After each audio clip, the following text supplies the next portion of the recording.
Presidente e fundador do Partido Missão, é paulistano da Moca e iniciou sua trajetória política na Faculdade de Direito da USP.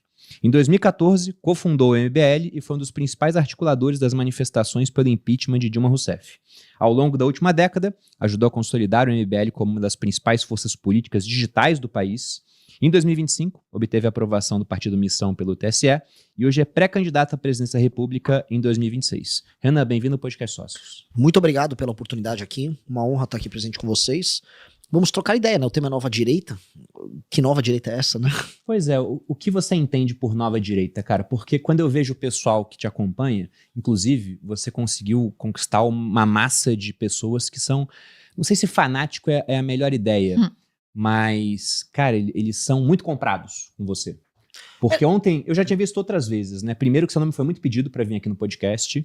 Inclusive, para quem tá assistindo, o Renan já veio no Primocast, já veio nos Economistas. A gente gosta de dar uma distância entre os convidados para vir aqui nos Sócios. Então, não é que eu tenha, nossa, o Bruno não quer chamar o Renan, porque tinha essa ideia. O Bruno não gosta do Renan Santos, né? Sei lá, ele é Flávio, ele é Zema. Cara, eu não gosto do Lula. O resto?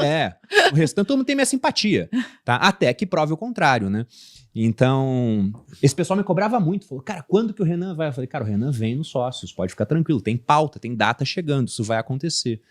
Mas isso foi pensado, cara, ou aconteceu naturalmente? É um projeto realmente de conseguir uma massa crítica para poder ganhar uma eleição? Talvez não essa, uma próxima? O que você está pensando? Eu acho muito o que a gente fez. Primeiro, definindo nova direita, né? O termo nova direita, que é tratado aqui, uma parte dos Estados Unidos usa, na própria Europa, dá conta de uma espécie de uma direita que surge através das redes sociais na década passada. Talvez a primeira vez que ela começa a aparecer é com o Brexit, aí tem impeachment da Dilma Rousseff no Brasil, Donald Trump nos Estados Unidos, você começa a ter os fenômenos na Europa, e é o que a esquerda e parte da imprensa costuma chamar de direita populista, né? O populismo digital, e todas aquelas discussões idiotas que envolviam isso, que até 2017, 2018, o Mark Zuckerberg e o Facebook fizeram uma revisão crítica, olha, talvez a gente criou o ódio nas redes, aí começaram com censuras. Então, é uma direita basicamente populista que vive de algoritmos de rede social, que endereçou algumas questões que eram tabu em todos esses países. Então o Trump endereçou algumas questões tabu nos Estados Unidos, o Bolsonaro endereçou aqui no Brasil, o Milei, em alguma medida na Argentina, por mais que ele tenha chegado bem depois, o Salvini na Itália, antes da própria Meloni. E esses caras, entretanto, em geral, quando chegam ao poder, e essa é a crítica, agora começa, eles fazem governos ruins. No geral, se a gente tirar um saldo do que é a nova direita pelo mundo, saindo um pouco do Brasil pra gente abrir a cabeça, são governos frustrantes. Então, o governo Trump, ele não se reelegeu da primeira vez, ele fez um governo que estava indo ok em termos econômicos, a gestão da pandemia foi bagunçada, não soube lidar bem com o Black Lives Matter, perdeu, foi fraco também com a própria base, não está fazendo um grande governo, definitivamente, eu acho que a gente já pode falar aqui que, a despeito do que aconteceu na Venezuela, é um governo que está andando de lado, perdeu a base de apoio dele jovem e masculina, que foi uma das bases centrais para eleger. O governo do Milei precisa se provar. Tem gente falando que eles estão maquiando números, não estão exatamente num grande momento. Na Europa, definitivamente a Meloni não resolveu a questão da imigração na Itália. E o bolsonarismo fez um governo ruim no Brasil, eivado de escândalo de corrupção. Então, a nova direita, ela surgiu como um fenômeno eleitoral, mas ela não se provou. Então, tem um problema que é o diagnóstico que a gente fez com o MBL, porque a gente surge em 14, você até colocou na descrição, surge em 14, na mesma esteira, usando as redes sociais para levar para uma massa, para uma população, certas coisas que a imprensa não falava e criando uma identificação comum.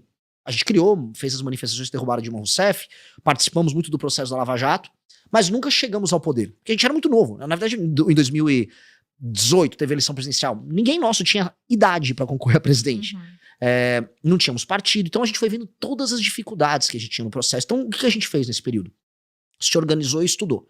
Enquanto o bolsonarismo chegou ao poder, ficaram todos muito famosos, grandes e tal, a gente ficou ralando, se estruturando, estudando uma tese de Brasil, estudando uma forma como a nossa tese de Brasil se encaixa numa tese de mundo, estudando outras experiências de direita, até o ponto que a gente foi maturando, criou o universo do Valete Plus, que é o nosso aplicativo, a revista Valete, criou a iniciativa do Livro Amarelo, cria um partido político, e aí entramos no jogo com uma outra estrutura, com uma outra leitura de Brasil, com um outro tipo de solução que é, em si, muito diferente daquilo que a gente chama de nova direita.